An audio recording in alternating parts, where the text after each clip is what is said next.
Boa tarde, gente. Esse é o programa Papo na Rede do dia 12 de novembro de 2015, uma quinta-feira, 16 horas, aqui em São Paulo.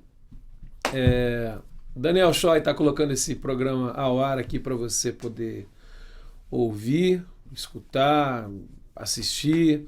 Se você estiver vendo ao vivo agora, você pode participar, manda o seu e-mail para a gente poder trocar umas ideias. Eu ainda estou com a minha voz e com o meu resfriado ainda desde a semana passada instalado aqui, mas a gente vai chegar até o final dessa próxima meia hora de papo com o meu amigo Carlos Bregantin. Boa tarde.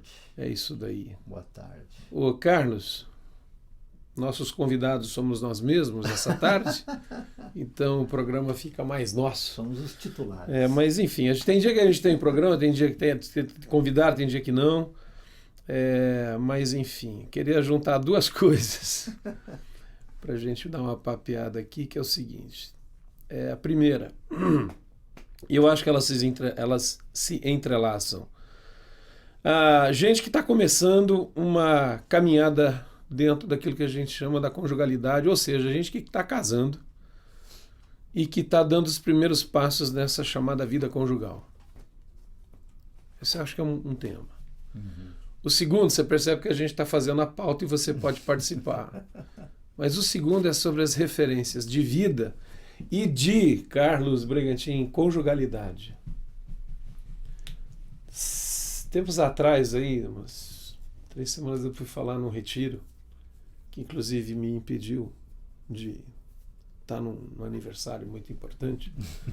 Mas uma das coisas que a gente conversou numa roda lá foi sobre as referências que os casais têm, homens e mulheres, né, que nos ensinam, vamos dizer assim, alguns caminhos de sabedoria.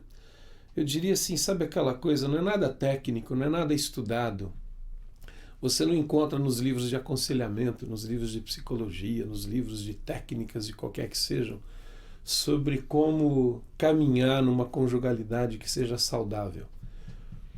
Mas é interessante que algumas dessas coisas você percebe e descobre à medida que você vai observando casais que já fizeram um percurso longo, razoavelmente longo, e você descobre algumas coisas da forma deles se relacionarem. Por isso que é disso que eu estou falando quando a gente fala de referência, né? E aí a gente estava conversando um pouco assim, como que algumas pessoas, por não terem referência nenhuma, elas iniciam essa jornada da conjugalidade, amigo, assim, como diriam os antigos, cara com o pé esquerdo, velho. O Fernando, você sabe que eu e alguns dos que estão vendo e ouvindo sabem que eu sou um celebrante de cerimônias de casamento, né? Eu digo que sou um celebrante porque, na verdade, na cerimônia de casamento eu sou alguém que contribui, né, que ajuda, que encoraja os que estão se casando, né, a publicarem, né, o amor deles, a história deles e, mais especificamente, os compromissos, né, os votos que eles estão fazendo. E como é comum numa cerimônia cristã, ela é feita publicamente, né, com gente por perto. E é bom que tenha gente por perto para que esses testemunhas, né, nos lembrem, né, na jornada, né, os compromissos. Né? Gente que tem um significado, né? Normalmente para aqueles que estão se casando. São os que estão lá. E por conta disso também eu tenho tido o privilégio de caminhar com alguns casais antes, né, da cerimônia, né, antes desse momento que é mais glamuroso, né? E conversado, né? Alguns eu conheço há algum tempo, outros conheço só para o momento da cerimônia. Uhum. 2 ou 3 vezes eu conheci o casal na hora da cerimônia, né? Todas as tratativas foram feitas virtualmente, né? Mas teve. Mas teve. Aconteceram as tratativas, mesmo que virtual. Mas o que eu estou querendo dizer? Que de quando em quando, e nós estamos falando sobre isso aqui, De quando em quando eu observo o seguinte, que as falas, os discursos, né, o modo como eles estão começando, me dá a impressão que já quase estão determinando como é que será o fim, né? Do tipo, o jeito como começa pode determinar o jeito como termina, né? É por isso que eu usei aquela expressão conquanto eu seja contrário, porque eu sou canhoto, eu não gosto dela. Pô, já começou com o pé esquerdo. Não, eu sempre começo com o pé esquerdo por ser canhoto. Começa, né? Mas é nesse sentido. E aí eu diria assim, quando percebo isso, quando eu noto isso, sempre invisto um pouco mais de tempo, óbvio, na tentativa de fazer algumas correções. Afinal de contas, como você também colocou, quem vai para quase 38 anos de conjugalidade, né, com a mesma mulher, convivendo com a mesma mulher mais de 40 anos, né, tem algumas observações a serem feitas, né, não só sobre os meus próprios 40 anos de conjugalidade, né, mas também daqueles que convivem conosco no nosso entorno, não é? E aí eu invisto um pouco mais de tempo trazendo à tona alguns ingredientes que eu penso que vêm sendo desprezados, né? Nestes tempos de muita informação, mas que não necessariamente gera conteúdo, não é? Para se estabelecer alicerces firmes para uma jornada. Às vezes é só informação, né? Ela não vira alicerce, ela não vira concreto, cimento, né? Ferragem, né? Para que uma casa, como o salmista no Salmo 127 lembra, né? Eu acho que você está dizendo, Brega, assim, a gente lê muito livro de receita.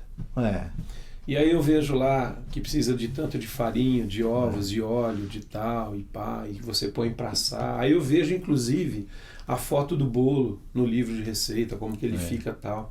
Mas eu pergunto assim, cara, você já fez um bolo? Você já comeu um bolo? Que é a questão assim, é quando a informação ela se torna concreta. Você sabe como acende o fogo? Exato. Sabe como liga o forno? Então eu acho que você está dizendo muito interessante. Primeiro que a gente vive num mundo que é muito informativo. Mas eu penso assim, o convite é para essa informação ela ser absorvida, vou usar uma palavra até mais bonita, assim, ou diferente, que é ser interiorizada. Sim. E ela fazer parte da minha vida a partir de então. Que numa linguagem do Evangelho é a encarnação. Quer dizer, é a palavra dita, transmitida, compartilhada, transformada em vida. Mas eu acho que assim, o que você está dizendo é que a gente vive uma tendência de a informação continua informação. Ela não desce em camadas mais profundas do meu ser e eu continuo, na realidade, não passando por processos de transformação. Sim, e assim, algumas... Eu sei mais, mas eu não me transformei mais. Você está melhor informado. Isso. Não necessariamente uma melhor pessoa. Se construiu em conteúdos suficientes para mudar estruturas, né, pensamentos e provocar mudanças, conversões, né, que são absolutamente necessárias no processo da conjugalidade. E que vão gerar mudanças, né, Breno? Mudanças. Que não precisam ser imediatas, né, mas elas precisam ser...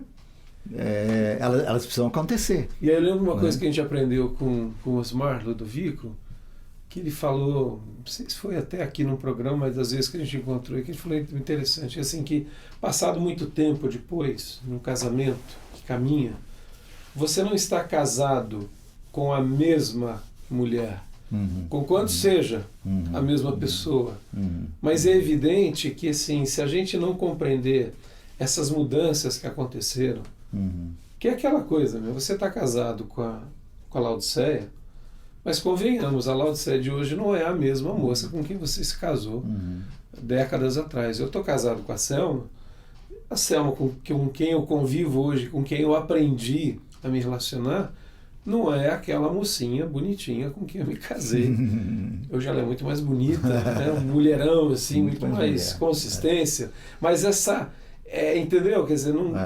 mas a mesma mulher? Não é. Ela mudou. E a gente mudou.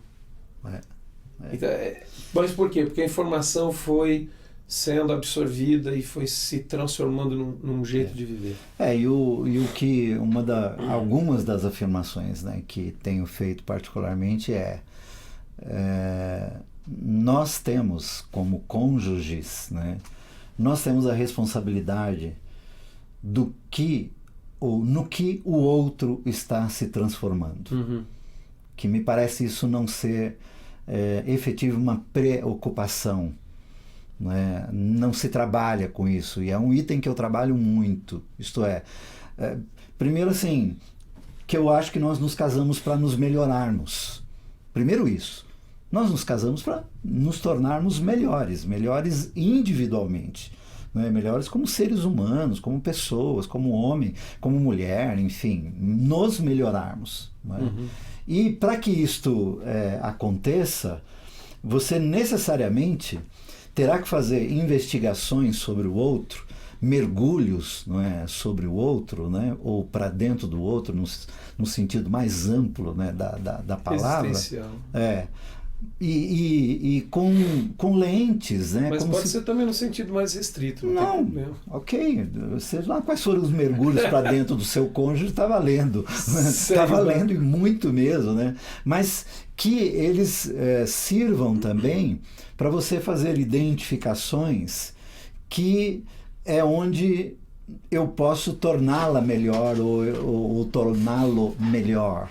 Não é? E a tendência natural, por conta de estarmos vivendo nesse tempo de informação, é que normalmente os dois vão com um arsenal de informações extraordinários, mas que não sabem muito bem fazer o que com aquilo. Entendeu? Para que serve essa informação? Para que serve? E para que serve? Serve para quê? Em eu identificando áreas internas, né, dele ou dela, traga para fora e melhore aquilo que é bom, né? Usando aquele exemplo da receita, né, quando fala assim, aqueça o forno a 200 graus. O cara lê aquilo e fala assim, o que é isso? Exatamente. Então, assim... Então são algumas questões assim bem primárias, bem básicas, que eu acho que de repente estão sendo desprezadas, fazendo assim essa correlação do tipo, todos nós hoje temos um volume de informação sobre tudo e nós nos sentimos vaidosamente, orgulhosamente, presunçosamente sábios em muitas coisas, mas não necessariamente somos.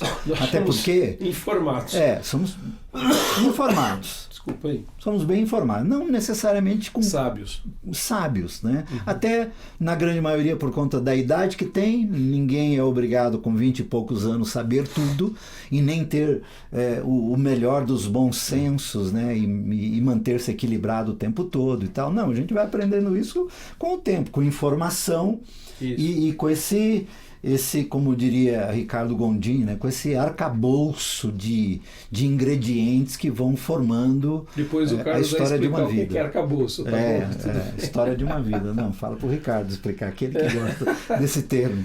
Mas assim, Fernando, voltando assim, nessa coisa dos primeiros, por exemplo, é de se observar que não se trata com cuidado alguns itens, né? Por exemplo, trata-se normalmente muito no começo da paixão, né? Que é a hora do deslumbramento, do encantamento, da fantasia, do feitiço, da saudade desesperada, da vontade de ver, de estar junto, etc. e tal. Quer dizer, que infelizmente, digo eu, não é permanente. Infelizmente, eu gostaria que fosse permanente, 24 horas, não sei se a gente aguentaria. Então, a gente mas eu sou daquela. A gente morreria mais cedo. Mas eu diria assim, morreria feliz, entendeu? Do tipo, como diriam os poetas, morreria feliz. Mas isso não se mantém.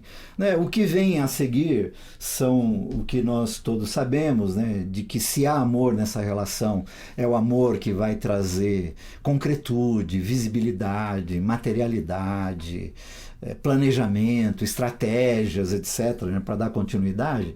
Mas nesses itens aí falta uma coisa, às vezes eu observo que alguns casais não se admiram E me parece que esse é um item, bem como a amizade, admiração e amizade, são dois sentimentos ou duas sensações, não é? Ou duas disposições. Ou né? disposições, ou ingredientes, sei lá, que a impressão que eu tenho é que elas estão, se elas existem, Sim. elas estão assim meio que em lugar de fácil acesso. De que, quando alguma coisa que de paixão, de amor, de carinho, de afeição, etc., dá errado, entendeu? A admiração e a amizade, elas entram assim, não, peraí, eu tô casado com uma mulher que é fantástica, ou eu tô casado com um homem maravilhoso, é um homem bom. Percebe essa coisa da admiração? Eu nem diria que admiração e amizade entram. Eu acho que na realidade, quando o brilho dessa paixão diminui, a gente percebe se há ou não ali embaixo dois sustentáculos de uma relação saudável que tem a ver com admiração e amizade. E às vezes, Brega, não estão lá, cara. Quando essa luminosidade toda, esse esplendor da paixão se esvai, e aí é mais ou menos, eu estou com um holofote aqui que ele não me permite ver algumas coisas para lá do estúdio. Mas quando ele se apaga eu consigo perceber, né? Então ele ofusca o meu olhar para algumas coisas. E eu acho que o que você está dizendo é a coisa da paixão, ela diminui o brilho, tá? Aí eu consigo ver outras coisas. Ou então eu não consigo ver outras coisas porque elas não estão lá. E aí eu acho que entra essa questão que você está dizendo da amizade, da admiração. Eu acho que quando a gente fala de companheirismo... E eu estou dizendo isso porque essas coisas, né, ou esses itens, eles são construídos, né? Por exemplo, o Anselm Grün tem um livrinho que ele fala sobre amigos, sobre amizade, que ele faz uma afirmação poderosa, assim, né, contundente. Ele diz que a amizade ela é mais forte do que a conjugalidade, né? E é verdade, algumas amizades são muito mais duradouras. Com quanto o Anselm Grün seja um celibatário monge alemão, tem que se levar isso em conta. Tem que se levar isso em conta, né?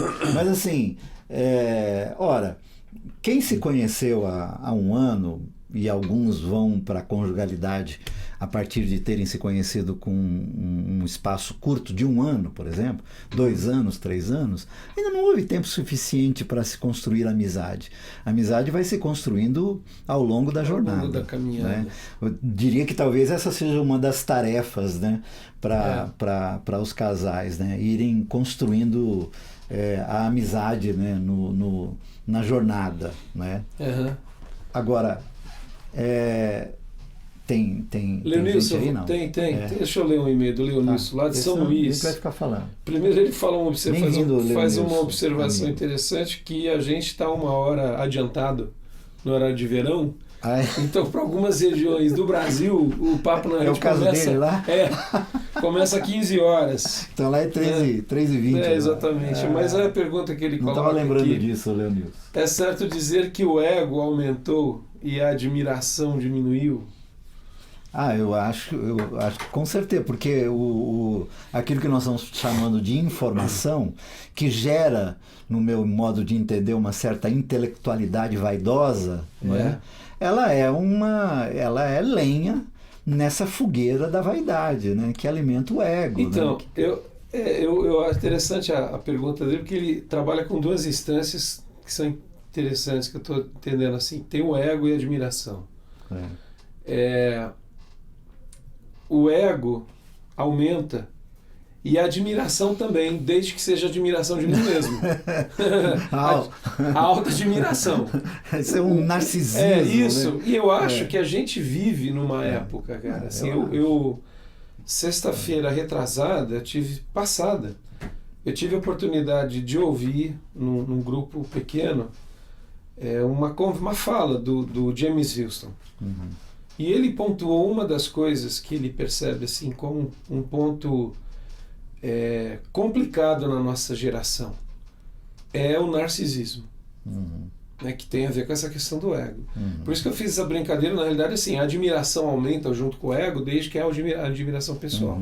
Mas um ego inflado, ele tem muita dificuldade de admirar o outro. Sim, né? sim. E inclusive nessa relação da conjugalidade, que é da intimidade, do amor, da amizade.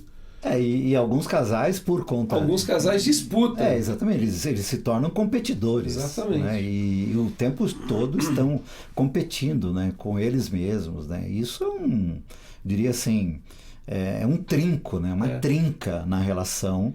E toda trinca permite que entrem, não é? Eu acho objetos, né? Tipo outros ingredientes, né? E aí E eu acho que ele opera, ele trabalha numa lógica que é inversa daquilo que você colocou um pouco antes, que é a seguinte: a gente, quando casa, tem a expectativa, entre outras coisas, de nós nos tornarmos melhores pessoas.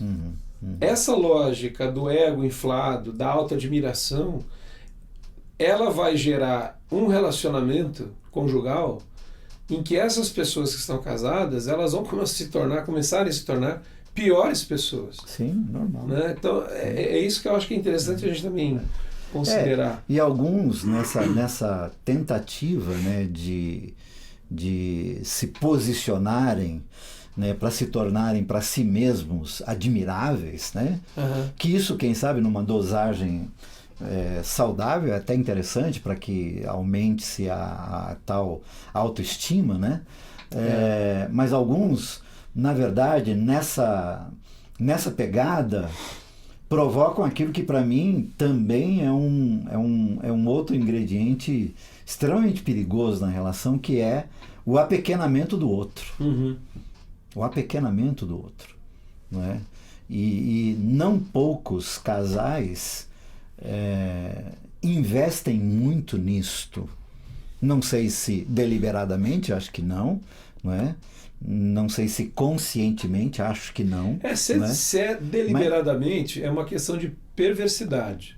Exato. E é óbvio que é uma relação fadada a mais cedo ou mais tarde ser interrompida. Né? Ninguém suporta isso. Mas às vezes quando ela é sutil, leve, meio que indolor, o dano é tanto quanto, né? Só que leva mais tempo e é mais aprofundado. Quer dizer, com alguns anos, aquele ou aquela que está sendo apequenado na relação, a doença do apequenamento vai aparecer numa gravidade, às vezes, muito comprometedora. Então, eu acho que é o tipo de situação, Carlos, que a gente já, inclusive, lidou, você e eu também, nesses anos de caminhada pastoral, que é o seguinte: você percebe que essa pessoa que sofreu esse tipo de ação do próprio cônjuge, você percebe uma pessoa, eu diria assim, desfigurada. Como ser humano. Sim. Entendeu? Desconjuntada. Ela tem dificuldade, inclusive, hoje, de se perceber e se identificar assim, quem sou eu nessa relação. Diferente de alguém que trabalha, estou dizendo, não tem trabalha assim, uma relação saudável, em que a questão da admiração, da amizade, assim, o que nós podemos fazer para nos melhorarmos. Essa pessoa, com o passar do tempo, ela tem muito mais uma noção da integralidade dela como pessoa. Isso é muito interessante. Sim.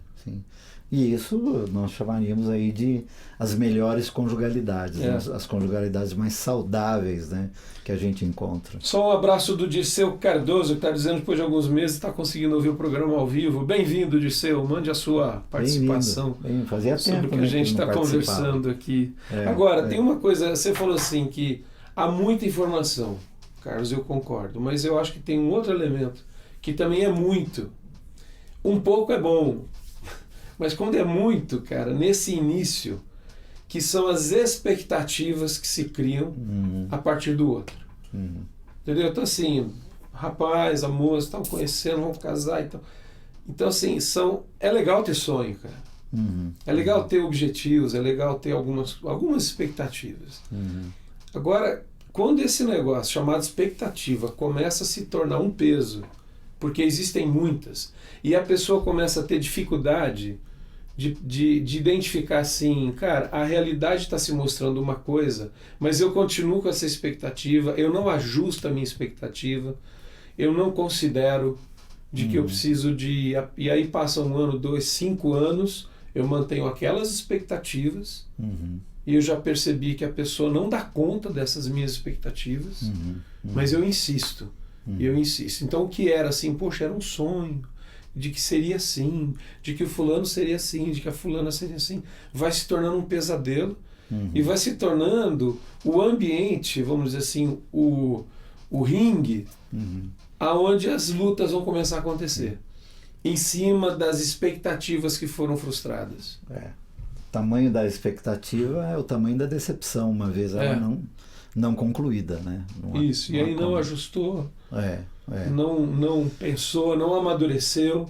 Não estou dizendo assim, então isso quer dizer que eu não preciso ter. Não, eu acho que a gente pode manter algumas expectativas, calibrá-las para que elas sejam saudáveis, para que elas deem impulso e força para a gente caminhar. Sim. Mas eu acho que eu tenho visto em alguns casos, cara, assim, que a questão é irreal. É irreal. E eu acho que aí outra coisa que para mim, Fernando, é grave, e aí são tarefas que eu chamo assim, tarefas para casa, né? São lições de casa que todos nós precisamos fazer nesses tempos, né? Os universos mudaram, não é? Digo, tanto o universo masculino quanto o universo feminino, embora o universo feminino, nos últimos 50 anos, foi o que mais mudou, né? O que mais sofreu mudanças. E bem-vindas, não é? Eram necessárias as mudanças, precisavam acontecer, não é? Ainda estão acontecendo, mas me parece que tanto homens quanto mulheres que partem, né, para a experiência da conjugalidade não se dão conta dos seus próprios universos hoje. E aí você tem, nisso que você falou, dessa coisa da expectativa, por exemplo, você tem distorções gravíssimas, né? Então, são homens que não se dão conta de seus próprios universos, né? Ou do seu próprio universo, né? E se não dá conta do seu próprio universo e as mudanças que aconteceram, muito menos no universo feminino, que as mudanças aconteceram rápidas e num volume grande demais, né? E não poucos casais, logo nos primeiros dias, né, nos primeiros meses de relacionamento, enfrentam um desfoque da visão nesse sentido, né?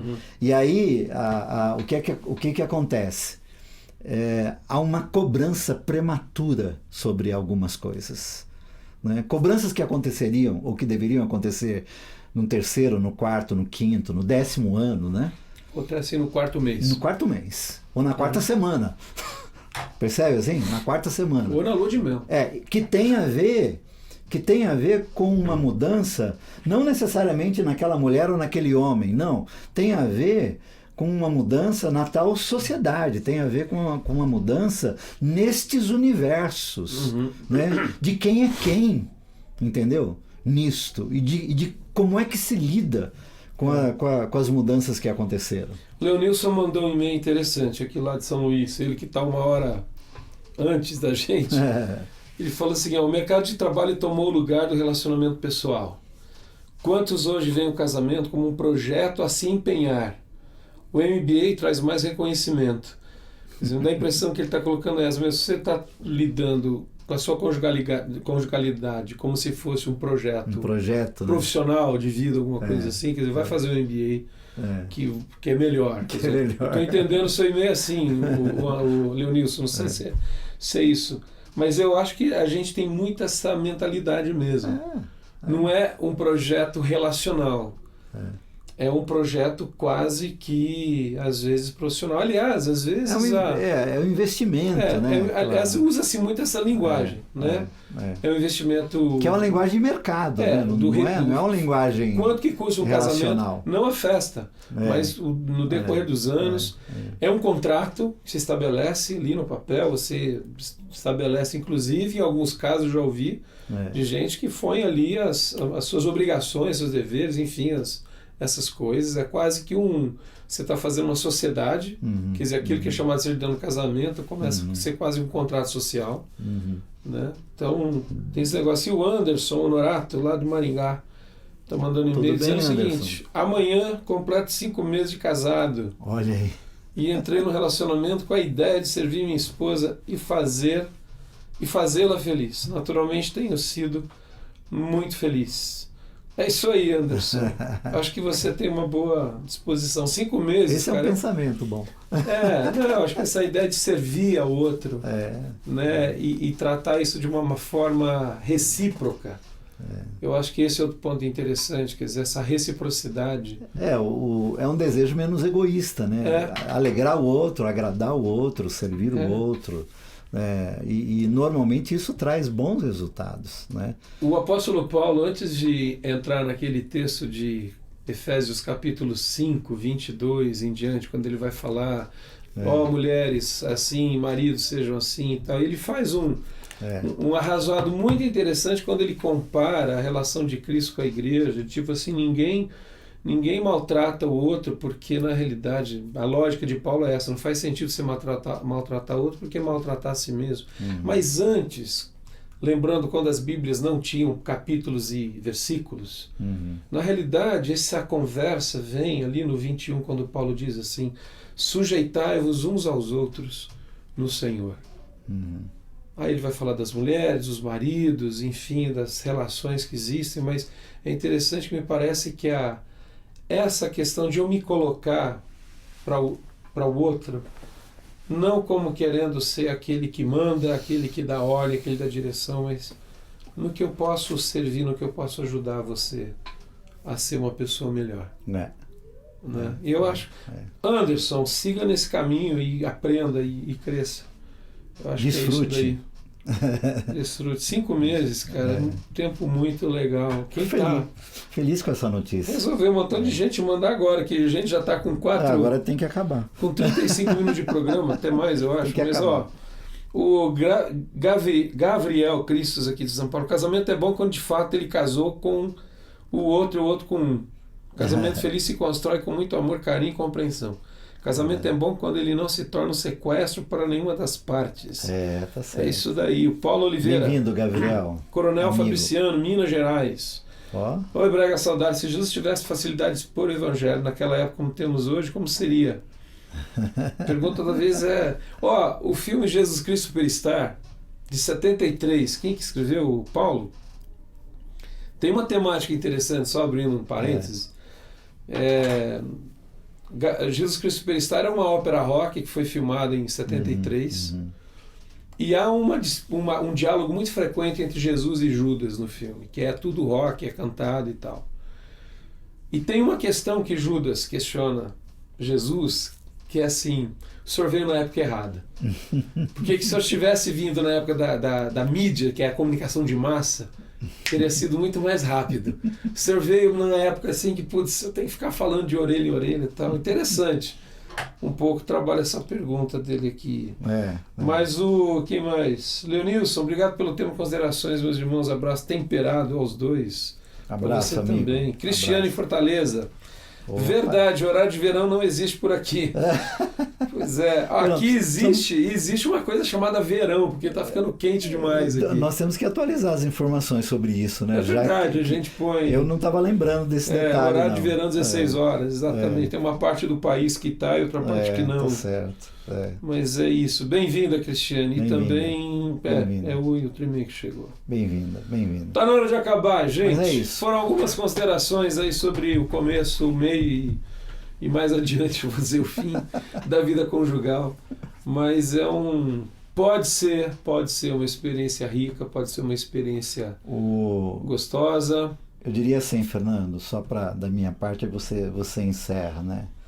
Aos casais todos, né, que estão começando, que estão no meio do jardim, da jornada, eu diria assim, vivam de um modo que consigam fazer o final da jornada de mãos dadas. É isso aí. Eu não queria nem completar, porque eu achei muito legal, mas eu acho assim, vivam de um modo que vocês possam fazer a carreira final de mãos dadas. Eu acho que é muito legal. Eu completaria só dizendo assim, para chegar de mão dada lá, é bom começar a andar, aprender a de mão dada agora, né? 5 meses, tipo assim, 2 anos, 10 anos. Tipo assim, para andar de mão dadas lá no final, olha onde você põe a mão agora. E como põe. E como põe a mão agora. A mão agora. Exatamente. Tem 2 palavras, ó, que a gente... Vamos fazer o papo, não, que são 2 coisas, cara, sobre essa vida, que é afeto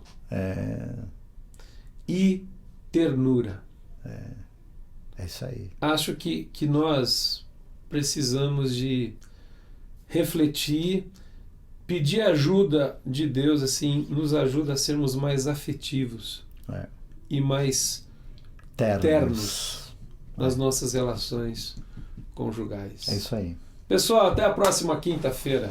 Se Deus quiser. Bom fim de semana para você e aproveite bem os dias com sabedoria. Informação não é sabedoria, tá bom? Sabedoria é outra coisa. Tchau, gente.